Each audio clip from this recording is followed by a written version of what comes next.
আমার ওই ভাই একটু আওয়ামী লীগ তো। হ্যাঁ আসলে বর্তমানে তাও ন্যায়ভাবে যদি কথাবার্তা বলতে হ্যাঁ। বলা যাচ্ছে এত ন্যায় কথা বলতেছেন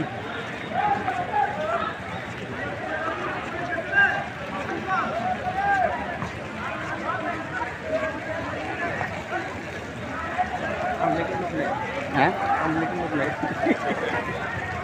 ওরা সব ঘরের ভিতরে। হেলমেট বাহিনী তাও আমি তো নাই এই যে মন্ডল থেকে আসতেছে হেলমেট বাহিনী নাই ওর মরবে বেরেব না।